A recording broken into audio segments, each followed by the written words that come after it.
Hi everyone, how are you? So this is the daily analysis of the Hindu for today. That is the 17th of January 2017, and this video will be presented to you by me, Dipanshu Singh. So if you wish to read more about me, you can go through this slide. You can also follow me in Academy on this link. Do rate and review the course and recommend each and every video to your friends. So a practice question for today is regarding Mongolia, geography-based question, and we all know that Mongolia is a landlocked country, very important country in Central Asia for India and otherwise as well. So which of the following nations actually border it? So these are your options: China, Russia, Kazakhstan, and Kyrgyzstan, and select the correct options for below. And the answer for yesterday's question is 1, 2, 3 only. So these are the components of the report. And so not much again in today's newspapers. So we'll cover whatever news was relevant for today from the Hindu only.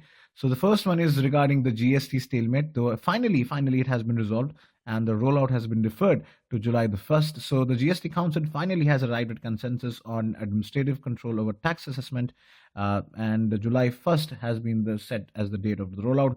So we look at some of the details about GST. So GST bills actually seeks to set up GST Council, which aims to harmonize national market for goods and services.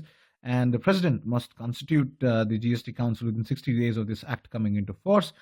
So this council comprises of the Union Finance Minister as chairman, the Union Minister of State in charge of revenue or finance among state finance ministers, or any minister nominated by state as members.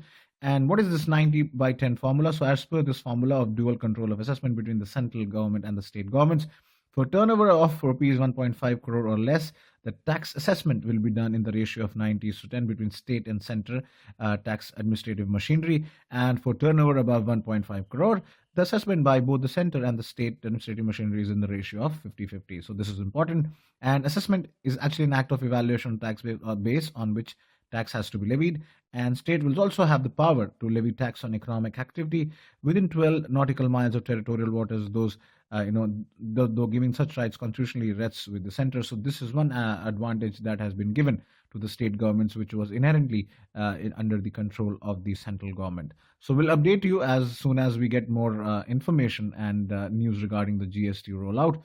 The next bit of news is from the Supreme Court, which has revived the hearing on the Andhra Pradesh bifurcation. So there was a bench headed by CGI Justice J.S. Khekar, who had revived. Khekar has revived the bunch of petition challenging bifurcation of Andhra Pradesh in 2014. So basically, this petition demanded that there should be a federal index for state information, which actually, in other words, means that they wanted objectivity, not subjectivity, on matters of state formation. And state formation is a unilateral action of the union government and have always been the contentious issue in central-state relations.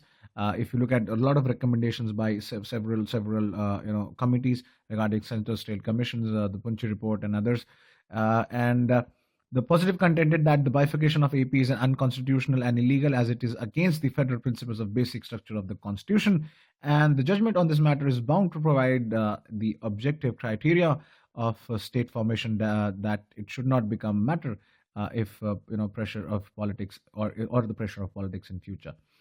So the next one is again from the Supreme Court. So a Supreme Court appointed panel will tackle the air pollution. This was also in news previously due to the rising level of smog in Delhi NCR. So the Environment Ministry has formally tasked a Supreme Court appointed panel with implementing a graded action plan for pollution control. And this comprehensive plan has been submitted to the Supreme Court by the Central Pollution Control Board.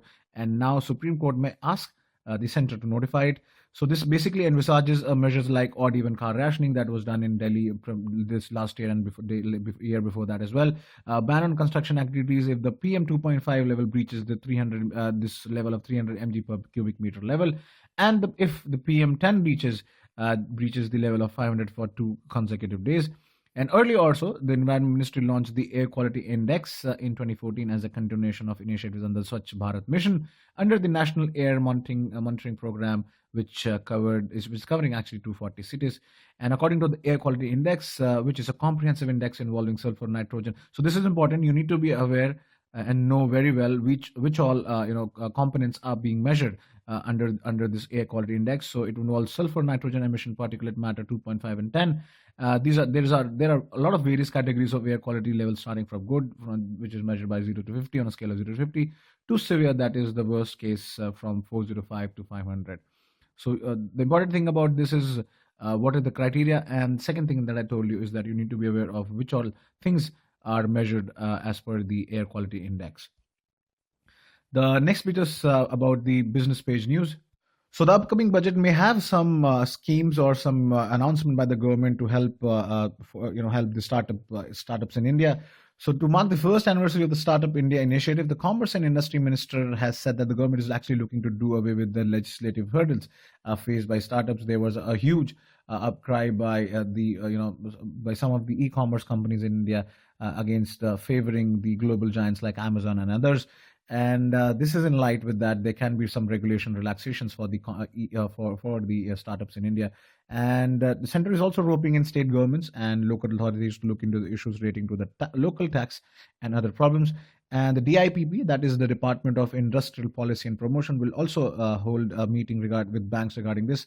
SIDBI venture capital funds to discuss hurdles faced by the startups, and it is also involving corporates to support the startups by using their CSR fund, that is a corporate social responsibility funds under the Companies Act. And there can be an announcement of tax holiday for startups for 7 years from current 3 years. So this is important. Apart from that, there is also a mulling on exception from the minimal alternate tax. So what is minimum alternative tax? Do let me know in the comment section below. I want to know from you guys what you understand by this minimum alternative tax and why is it used. So just give me a short two-line description about it. Apart from that, also answer the practice question for today.